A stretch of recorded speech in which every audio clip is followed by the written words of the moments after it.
Very good morning to all, very good afternoon, very good evening and very good night. In this lecture we will discuss transformer. Transformer म्हणजे काय, transformer कुठे असतो, कशासाठी, हे सर्व आपण या लेक्चरमध्ये पाहणार आहोत. तत्पूर्वी ट्रान्सफॉर्मर लर्न करण्याच्या अगोदर आपण सेल्फ इंडक्टन्स आणि म्युच्युअल इंडक्टन्स हे काय असतं हे पाहिलं आहे. जस्ट आपण रिवाइज करूया. सेल्फ इंडक्टन्स म्हणजे काय, तर आपण छोटीशी अशी एक कॉइल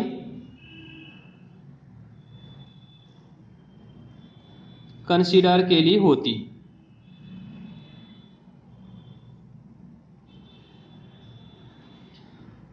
इथे असेल स्विच, जाना माना स्विच जो सर्वांनाच माहित असतो. त्यानंतर इथे बॅटरी,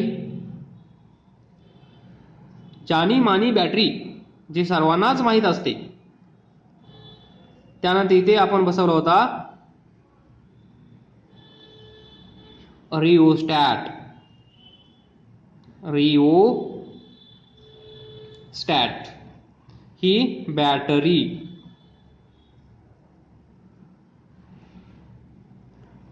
हे स्विच आणि ही कॉइल आणि याच्यातून फ्लो होणारा करंट आय. तर इथे आपण काय पाहिलं होतं, सेल्फ इंडक्टन्स मध्ये सेल्फ म्हणजे स्वतः, याच कॉइल मधून फ्लो होणारा करंट आपण एकदा इन्क्रीज केला, एकदा डिक्रीज केला तर काय इफेक्ट घडून येतो हे आपण पाहिलं होतं. आणि तो इफेक्ट काय होता, तो होता phi, that is magnetic flux. Phi म्हणजे काय, magnetic flux directly proportional to current. आता हे कसं येतं हे दोन वेळा सांगून झाला आहे. Magnetic field directly proportional to current, magnetic flux directly proportional to magnetic field, the magnetic field directly proportional to current, so phi directly proportional to current. magnetic field माहित आहे, total number of magnetic field lines passing through closed surface closed loop, हे आपण खूप वेळा पाहिला आहे. त्याला आपण म्हणत असतो magnetic flux, and this magnetic flux depends upon current and directly proportional to current. Current वाढला मॅग्नेटिक फील्ड वाढणार, मॅग्नेटिक फील्ड वाढलं म्हणजेच मॅग्नेटिक फ्लक्स वाढणार. करंट कमी झाला मॅग्नेटिक फ्लक्स कमी होणार. म्हणजेच एकदा मॅग्नेटिक फ्लक्स इन्क्रीज होत आहे, नंतर मॅग्नेटिक फ्लक्स डिक्रीज होत आहे. तर इथे काय होत आहे, change in magnetic flux, change in magnetic flux. मग आपल्याला माहित आहे मॅग्नेटिक फ्लक्स मध्ये चेंज झाल्यामुळे आपल्याला काय भेटतं, ईएमएफ. तर ते नंतर पाहूया. हे तुम्हाला माहित आहे. इथून आपण phi is equal to L into I, so L is equal to phi divided by I, याला आपण म्हणतो सेल्फ इंडक्टन्स. यानंतर आपण पुढे जाऊन पाहिलं म्युच्युअल इंडक्टन्स. तर म्युच्युअल इंडक्टन्स काय असतो हे तुम्हाला थोडक्यात मी सांगू इच्छितो. Mutual inductance, mutual inductance, mutual understanding हे तुम्हाला माहित आहे. तसंच म्युच्युअल अंडरस्टँडिंग जसं तुम्हाला माहित आहे तसंच म्युच्युअल इंडक्टन्स म्हणजे काय आपण पाहू. इथे एक कॉइल कन्सिडर केली होती आपण, जिचं नाव कॉइल 1, पहिली कॉइल, पहिलं सर्किट, याच्या शेजारी दुसरी, आणि या पहिल्या कॉइलच्या अक्रॉस एक व्हेरिएबल रेजिस्टन्स, त्यानंतर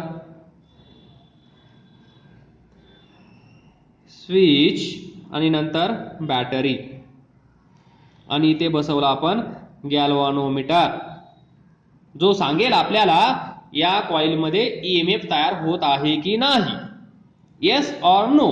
बस म्युच्युअल इंडक्टन्स. मग आपण काय केलं, याच्यातून करंट I1 फ्लो केला. I1 का, पहिली कॉइल, त्यावेळेस याच्यातून फ्लो होणाऱ्या, याच्यातून सॉरी फ्लो म्हणू शकत नाही आपण, याच्यातून पास होणाऱ्या मॅग्नेटिक फील्ड लाइन्स, या मॅग्नेटिक फील्ड लाइन्स पुढे या कॉइल मधून जातात, बरोबर. मग आपण हा करंट एकदा इन्क्रीज करणार, मग हा करंट आपण डिक्रीज करणार. करंट इन्क्रीज केला की मॅग्नेटिक फील्ड लाइन्स वाढणार, मॅग्नेटिक फील्ड लाइन्स वाढणार म्हणजेच मॅग्नेटिक फ्लक्स वाढणार, म्हणजे या मॅग्नेटिक फील्ड लाइन्स या कॉइल मधून पास होणार. त्या पास होणाऱ्या मॅग्नेटिक फील्ड लाइन्स कमी होणार किंवा जास्त होणार डिपेंडिंग अपॉन द करंट. तर पहा आपण इथे लिहूया, करंट जर आपण इन्क्रीज केला I1 तर याच्यातून पास होणाऱ्या मॅग्नेटिक फील्ड लाइन्स वाढतील अँड दस मॅग्नेटिक फ्लक्स वाढेल. करंट I1 कमी केला तर मॅग्नेटिक फ्लक्स I1 कमी होईल. म्हणजे करंट इन्क्रीज केला तर मॅग्नेटिक फ्लक्स इन्क्रीज होत आहे, तुम्हाला माहित आहे. करंट कमी केला तर मॅग्नेटिक फ्लक्स कमी होत आहे, हे पण तुम्हाला माहित आहे.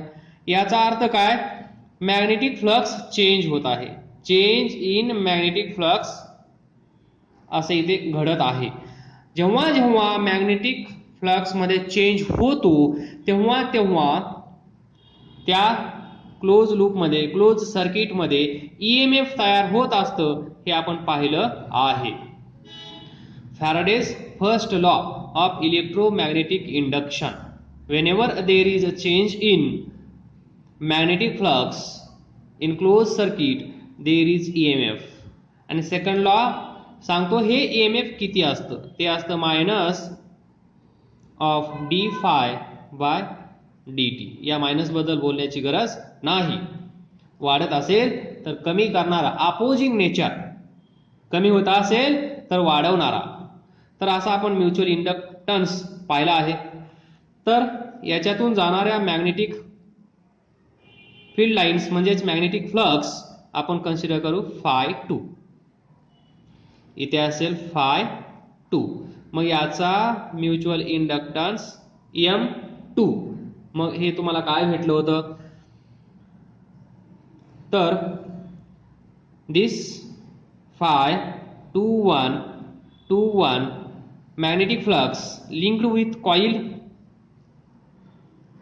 2 with respect to coil 1 is directly proportional to current I1.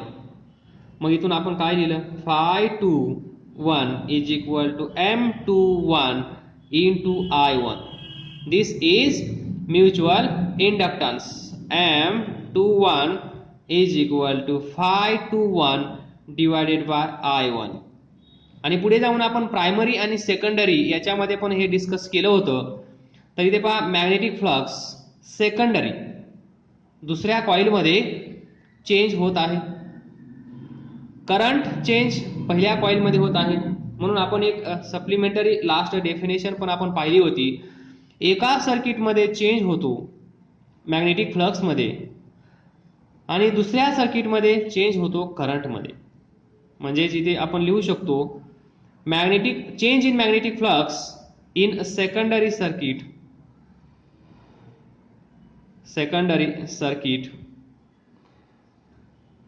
आणि करंट फ्लो केला जातो, करंट चेंज केला जातो तो प्रायमरी सर्किट. व्हाईस वर्सा आपण ट्रू आपण म्हणू शकतो. यालाच उलट केलं, हे पण आपण केस पाहिली होती. हे इकडे आणायचं, हे इकडे घेऊन जायचं, याच्यातून करंट फ्लो करायचा, मग याच्यातून मॅग्नेटिक फील्ड लाईन्स पास होतील, इकडे मॅग्नेटिक फ्लक्स चेंज होईल, त्यावेळेस हे सर्व रिव्हर्स होईल आणि ते सर्व काही सेमच असतं. हे पण आपण प्रूव्ह केलं होतं. तर मला एवढं सांगायचं होतं की म्युच्युअल इंडक्टन्स असा असतो हे, आणि याच बेसवर आपण पुढे पाहणार आहोत ट्रान्सफॉर्मर. तर पहा, हा ट्रान्सफॉर्मर तुम्ही पाहिलेला आहे गावागावामध्ये, सिटीजमध्ये, प्रत्येक ठिकाणी जिथे जिथे इलेक्ट्रिसिटी आहे, जिथे जिथे लाईट आहे, तिथे तिथे ट्रान्सफॉर्मर आहे. आलं लक्षात? तर हा ट्रान्सफॉर्मर तुम्ही तुमच्या गावामध्ये पाहू शकता. तर पहा, ट्रान्सफॉर्मरचं वर्किंग, त्याला आपण वर्किंग प्रिन्सिपल म्हणू शकतो. हे डिपेंड करतं म्युच्युअल इंडक्टन्सवर. कशावर? Mutual inductance. म्हणूनच आपण त्याचं रिव्हिजन केलं. म्युच्युअल इंडक्टन्स लक्षात ठेवा. म्युच्युअल इंडक्टन्स ज्यांना ज्यांना कळला त्यांना त्यांना ट्रान्सफॉर्मर कळणार. तर पहिलं बेसिक तुम्ही लक्षात ठेवा, इथे जे घडणार ट्रान्सफॉर्मरमध्ये जे घडणार ते म्युच्युअल इंडक्टन्समध्ये जे आपण पाहिलं तेच इथे घडणार. मग हा ट्रान्सफॉर्मर कशासाठी असतो, वाय, याचं कारण काय, म्हणजे हा यूज का करायचा, कशासाठी यूज करायचा. ट्रान्सफॉर्मर हे एक डिव्हाइस आहे. हे एक डिव्हाइस आहे. Transformer is a device.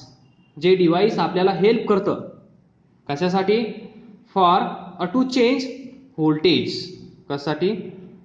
To change voltage. To change voltage we use transformer. To change voltage of, आपण अजून थोडं more specific, voltage of alternating current. alternating current. आता अल्टरनेटिंग करंट बद्दल बोलण्याची गरज नसावी. To change the voltage of alternating current, change कसा करायचा तो लक्षात घ्या. आता एवढं लक्षात तुमच्या आला असेल, ट्रान्सफॉर्मर हे एक डिव्हाइस आहे. ते डिव्हाइस आपण यूज करतो, जसं आपल्या घरी असतो रिमोट कंट्रोल, त्याने आपण टीव्हीचे चॅनल्स चेंज करतो, व्हॉल्यूम कमी जास्त करतो, अँड भरपूर सारं काही काही करतो, आपल्याला माहित आहे. ते एक डिव्हाइस आहे. तसंच ट्रान्सफॉर्मर पण एक डिव्हाइस आहे. तर या जसं रिमोट कंट्रोलचं काही काम आहे तसंच या ट्रान्सफॉर्मरचं काहीतरी काम असेल, आणि ते काम आहे this, to change voltage of alternating current. जो आपल्या घरी असतो, जो आपल्याला लाईट देतो, जो आपल्याला प्रत्येक ठिकाणी पाहायला भेटतो घरी, जो आपल्या घरी असतो तो अल्टरनेटिंग करंट असतो. मग त्याचं व्होल्टेज चेंज करायचं असेल तर चेंज करणं म्हणजे काय ते पण लक्षात घ्या.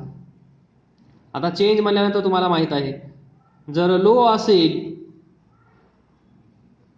तर हाय करणं, जर हाय असेल तर बाय नाही, जर हाय असेल तर लो. हाय आणि बाय वेगळं. ट्रान्सफॉर्मर बद्दल तुम्हाला थोडीशी माहिती आली आहे. याचं वर्किंग प्रिन्सिपल कसं आहे, very similar to mutual inductance. हे एक डिव्हाइस आहे, जे डिव्हाइस आपण यूज करत असतो चेंज करण्यासाठी. कोणता change? Voltage of alternating current. To change voltage आपण ट्रान्सफॉर्मर यूज करतो. मग चेंज म्हणजे काय? जर लो व्होल्टेज असेल तर हाय करणं, हाय व्होल्टेज असेल तर लो करणं. तर हे आपण कुठे कुठे पाहतो? हे आपण पाहतो विलेजेसमध्ये,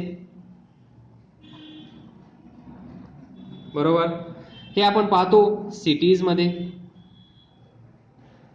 आता पाहतो तर प्रत्येक ठिकाणी जिथे जिथे लाईट तिथे तिथे ट्रान्सफॉर्मर, त्याच्याशिवाय पर्याय नाही. कारण व्होल्टेज इन्क्रीज करायचं असेल, व्होल्टेज डिक्रीज करायचं असेल तर आपल्याला ट्रान्सफॉर्मर शिवाय पर्याय नसतो. मग हा बेसिक ट्रान्सफॉर्मर कसा दिसतो हे तुम्हाला मी डायग्राम थ्रू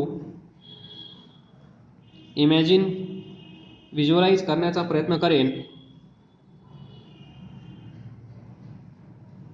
व्यवस्थित आला नाही, या साईडला थोडं कमी झालं. तर पहा, इथे असतात अशा कॉइल्स याच्यावर. ही अशी बाहेर येईल, बाहेर आल्यानंतर ती अशी जाईल, परत इथे जाईल, परत ही बाहेर येईल, अशी जाईल अँड ही अशी इकडे बाहेर येईल. तर म्हणजे या साईडला अशा वाइंडिंग्स क्रिएट केलेल्या असतात. याला आपण म्हणत असतो इथे प्रायमरी कॉइल. त्याचप्रमाणे इकडे असतात, इथे येणार अशी, त्यानंतर ती अशी येणार, त्यानंतर ती अशी येणार, त्यानंतर ती अशी येणार, त्यानंतर ती अशी येणार आणि तशी बाहेर निघणार. याला आपण म्हणतो सेकंडरी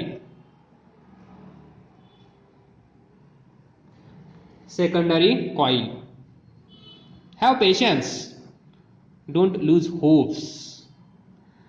पेशन्स ठेवा, सर्व गोष्टी क्लिअर होतील.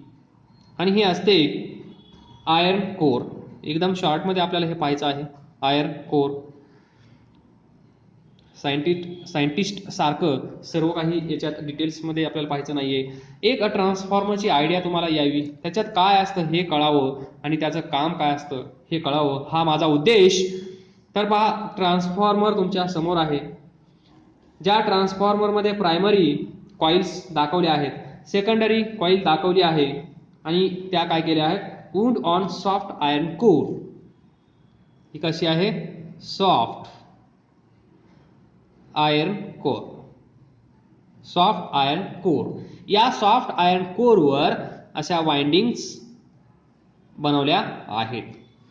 त्यानंतर पहा, आता तुम्हाला तर जास्त सांगण्याची गरज नाही, म्युच्युअल इंडक्टन्स म्हणजे काय. ज्यांना ज्यांना म्युच्युअल इंडक्टन्स म्हणजे काय हे माहीत, त्यांना ट्रान्सफॉर्मर म्हणजे काय हे पण माहीत.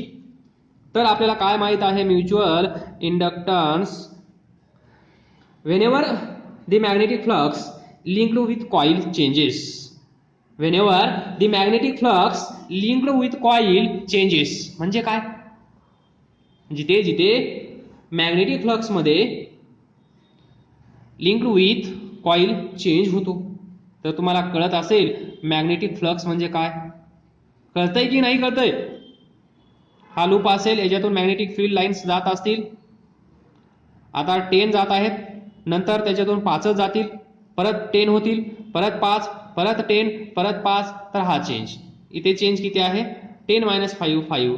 इथे चेंज किती आहे, 10 - 5 5. प्रत्येक वेळेस चेंज होत आहे, चेंज होत आहे. म्हणजे जेव्हा जेव्हा मॅग्नेटिक फ्लक्स मध्ये चेंज होतो, जेव्हा जेव्हा मॅग्नेटिक फ्लक्स मध्ये चेंज होतो, चेंज, त्याला आपण असं लिहित असतो, दिस phi2 - phi1. phi2 - phi1, this is change in magnetic flux. पण केव्हा, जेव्हा जेव्हा मॅग्नेटिक फ्लक्स मध्ये चेंज होतो. आता चेंज कसा होतो हे तुम्हाला इथे सांगितलं आहे. म्हणजे त्या लूप मधून, त्या क्लोज सर्किट मधून जाणाऱ्या मॅग्नेटिक फ्लक्स सुरुवातीला 10 असतील, तर करंट कमी केल्यामुळे त्या मॅग्नेटिक फ्लक्स कमी होतील, तर हा चेंज, त्याला आपण म्हणत असतो मॅग्नेटिक फ्लक्स मध्ये चेंज होतो, लिंक्ड विथ कॉइल. त्यावेळेस काय होतं, ईएमएफ इंड्यूस होतो. त्यानंतर ईएमएफ इंड्यूस होतो, ईएमएफ इंड्यूस होतो, इंड्यूस ईएमएफ असं आपण त्याला म्हणत असतो. EMF is induce or induced EMF, induce EMF, induce EMF. Without touch there is no touch, without touch there is EMF, म्हणजेच induced EMF. तर हे तुम्हाला कळलं असेल. कसं पहा, ही कॉइल पहिली, ही कॉइल दुसरी, याच्यातून करंट आपण चेंज केला तर ईएमएफ इथे तयार झालं, -d∅dt according to second law of Faraday for electromagnetic induction. त्यांच्यानुसार, त्यांच्या म्हणण्यानुसार या कॉइल मधून जाणारा करंट चेंज केला तर त्याच्या शेजारी असलेल्या कॉइलमध्ये EMF तयार झालं, त्याचं मॅग्निट्यूड एवढं असेल, हे तुमच्या लक्षात असेलच. तर पहा शेजारी या दोन कॉइल्स आहेत, म्हणजे जेव्हा जेव्हा मॅग्नेटिक फ्लक्स मध्ये चेंज होतो, इथे आपण करंट मध्ये चेंज करत आहोत, पण करंट काय करतो तुम्हाला माहित आहे, current carrying conductor produces magnetic field, सर्वांना माहित आहे. आणि total number of magnetic field lines through close surface is magnetic flux, हे तुम्हाला माहित आहे. म्हणजे इथे अशी कॉईल असेल नाही, आता दाखवली नाही, ही कॉईल असेल अशी, याच्यातून मॅग्नेटिक फील्ड लाईन जाईल, ही मॅग्नेटिक फील्ड लाईन, ही मॅग्नेटिक फील्ड लाईन, ही मॅग्नेटिक फील्ड लाईन. तर या मॅग्नेटिक फील्ड लाईन्स म्हणजेच magnetic flux. Total number of magnetic field lines through this area is magnetic flux, which is given by phi is equal to BA cos theta. लक्षात ठेवा. Again and again I am revising the things which are most important. तर तुमच्या लक्षात आलं पाहिजे इथे काय आहे, एक इकडे कॉईल आहे, एक इकडे कॉईल आहे. तर इकडे चेंज झाला, इकडे चेंज होतो, म्हणजेच शेजारी दोन कॉइल्स आहेत. तर या कॉइलचं नाव आहे प्रायमरी कॉइल, या कॉइलचं नाव आहे सेकंडरी कॉइल, आणि त्या कशा आहेत, insulated from each other and wound on soft iron core. लक्षात ठेवा, त्या या ट्रान्सफॉर्मर मध्ये ज्या कॉइल्स आहेत, ज्यांची नावं आहेत प्रायमरी कॉइल आणि सेकंडरी कॉइल, त्या कशा आहेत, insulated from each other. Insulated, आता इन्सुलेशनचा अर्थ तुम्हाला माहित आहे, तुम्हाला शॉक बसू नये म्हणून आपण आपली घरची वायर इन्सुलेट केली जाते, म्हणजे त्याच्यावरून लेअर, तुम्हाला माहित आहे इन्सुलेटेड मटेरियलचा यूज केला जातो. तसंच इथे पण इन्सुलेटेड केला आहे फ्रॉम इच अदर, म्हणजे दोघांचा एकमेकाशी काही संबंध नसावा म्हणून. तर पहा, हा छोटासा ट्रान्सफॉर्मर,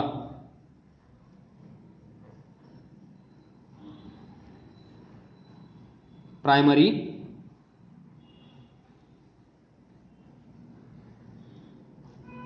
आणि हे सेकंडरी. प्रायमरी कॉइल,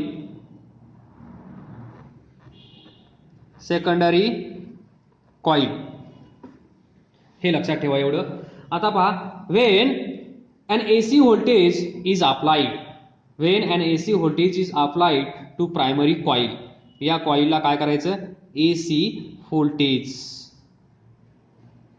अप्लाय करायचं, म्हणजेच the current through coil changes sinusoidally causing similar changes in the magnetic flux through the core. तर पहा, याच्यातून आपण या डायरेक्शन मध्ये जर असा करंट फ्लो झाला, समजा हा करंट I आहे, तर एवढाच पोर्शन तुम्ही इमॅजिन करा आणि इथे ड्रॉ करा, दिस एवढंच इथे कॉपी पेस्ट करा. याच्यातून करंट असा फ्लो होत आहे. तर मॅग्नेटिक फील्ड लाईन्स इमॅजिन करू शकतो आपण. हा छोटासा पार्ट म्हणजे हा पेन, याला उजव्या हातामध्ये घ्यायचं, ज्या डायरेक्शनमध्ये करंट आहे त्या डायरेक्शनमध्ये थंब ठेवायचा, आणि त्यानंतर ही उरलेली 4 फिंगर्स पाहायची. तर या पेनच्या या साईडला ती आपल्याकडे येत आहेत, या पेनच्या या साईडला ती आपल्यापासून दूर जात आहेत, म्हणजे कमिंग टुवर्ड्स अस, इथे गोइंग अवे फ्रॉम अस, म्हणजे या साईडला आपल्याकडे येत आहेत, या साईडला आपल्यापासून दूर जात आहेत. तर पहा, आपल्याकडे येत आहेत म्हणजेच डॉट, आपल्यापासून दूर जात आहेत म्हणजेच cross, going in to the plane, coming out of the plane. पहा, एवढाच पोर्शन आलं लक्षात. तर या पेनच्या खालून पहा, पेनच्या खाली त्याची डायरेक्शन कशी असेल, अशी असेल, बरोबर. व्यवस्थित पहा, चारही डायरेक्शन पहा. दिस इज राईट हँड रूल. तर इथे पहा, डायरेक्शन ऑफ थंब आणि डायरेक्शन ऑफ करंट सेम आहे. त्यावेळेस ही उरलेली 4 फिंगर्स पहा, त्यांची चारही साईडला पहा, पेनच्या पलीकडे, पेनच्या अलीकडे, पेनच्या या साईडला, पेनच्या या साईडला, म्हणजेच समजा हा पेन असेल, पेनच्या या साईडला, पेनच्या या साईडला म्हणजेच कंडक्टरच्या, नंतर ही साईड समजा बॅक साईड, बॅक साईड. तर फ्रंट साईडला कसं असेल, असं असेल फ्रंट साईड. म्हणजे इथे पहा, बॅक साईड म्हणजे या वायरच्या बॅक साईड म्हणजे इथून अशी जाईल मॅग्नेटिक फील्ड लाईन. बरोबर, व्हिज्युअलाइज होत आहे का? मग अशा मॅग्नेटिक फील्ड लाईन्स याच्यातून अशा जातील. या कॉइलमधून असं आहे तर याच्यातून पण असं, याच्यातून पण असं. येतंय ना लक्षात? एवढा पोर्शन म्हणजे हा आणि हा पहा.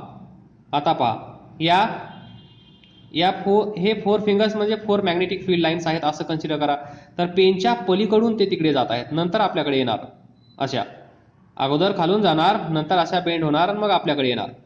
तर आपल्याला फक्त आतमधल्या कॉइलच्या आतमधल्या या मॅग्नेटिक फील्ड लाईन्स कॉइलच्या आतमधून जाणार आहे. तर ही अशी वर जाईल, इकडे जाईल, इकडे जाईल, अशा या फिरतील. म्हणजेच लक्षात आला असेल तुमच्या काय होत आहे. इथे AC व्होल्टेज अप्लाय केल्यानंतर याच्यातून करंट फ्लो होईल आणि करंट फ्लो झाल्यानंतर मॅग्नेटिक फील्ड लाईन्स तयार होतील आणि मॅग्नेटिक फील्ड लाईन्सच्या पुढे काय असतं, मॅग्नेटिक फ्लक्स सिक्वेन्समध्ये. म्हणजे या कोअरमधून जाणाऱ्या, या कोअरमधून फ्लो होणाऱ्या मॅग्नेटिक फील्ड लाईन्स म्हणजेच मॅग्नेटिक फ्लक्स काय होईल, चेंज. तर पहा तयार होईल, कमी जास्त केल्यामुळे चेंज होईल. When an AC voltage is applied to the primary coil, the current through the coil changes sinusoidally, causing similar change in the magnetic flux through the core. आणि त्याच्यानंतर तुम्हाला माहित आहे, as magnetic flux changes linked with a primary coil and a secondary coil, the EMF is induced in each coil. लक्षात येत असेल तुमच्या. So here we have common magnetic flux. ज्या मॅग्नेटिक फ्लक्स इथून जात आहेत त्याच मॅग्नेटिक फ्लक्स या कॉइलमधून जात आहेत. So we have common magnetic flux. हा करंट मॅग्नेटिक फील्ड तयार करेल. मॅग्नेटिक फील्ड तयार करेल म्हणजेच मॅग्नेटिक फ्लक्स इथे असेल, ते मॅग्नेटिक फ्लक्स असंच इकडे जाईल आणि या कॉइलमधून जाईल. तर या साईडला कॉइल्स कमी असतील, जास्त असतील आणि त्यानुसार या साईडला आपल्याला EMF भेटेल. जास्त बनवायचं असेल, लो टू हाय करायचं असेल तर हाय पण भेटू शकतं. हाय टू लो करायचं असेल तर लो पण करता येतं. Depending upon this number of turns. या कॉइल्स वाढवल्या की वाढेल, या कॉइल्स कमी केल्या की कमी होईल. तुम्हाला माहित आहे EMF induce depends upon number of coils. तर आपण पाहूया. सो हे तुमच्या लक्षात असलं पाहिजे. Magnetic flux linked with coil. Magnetic flux linked with coil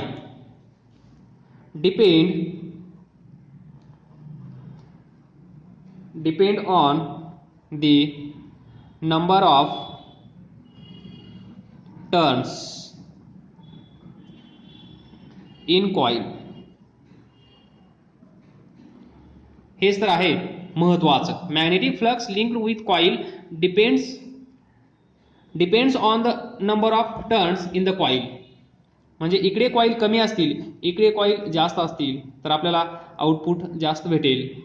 इकडे कॉइल्स जास्त असतील, इकडे कॉइल्स कमी असतील तर आउटपुट कमी भेटेल. Depends upon number of turns. या टर्न्स किती आहेत त्यानुसार EMF तयार होतं. हे आपण पाहूया थोड्या वेळातच. आपल्याला हे कळून जाईल सर्व काही जे काही आपण डिस्कस केलं आहे. समजा आता let phi be magnetic flux.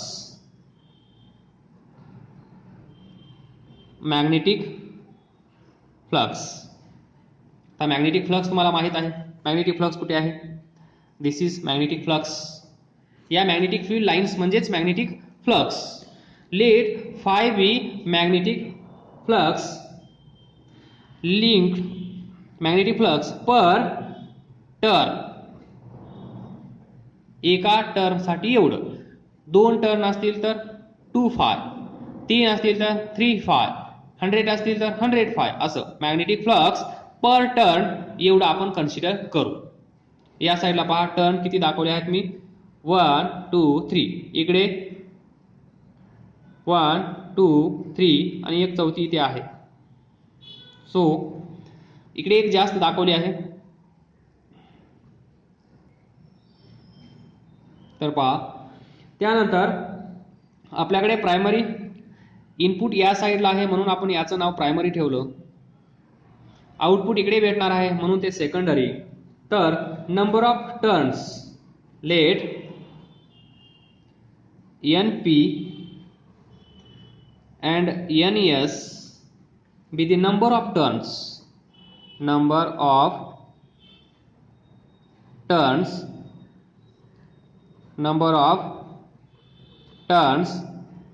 in primary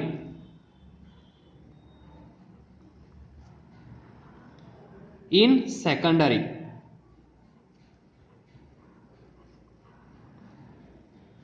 coil.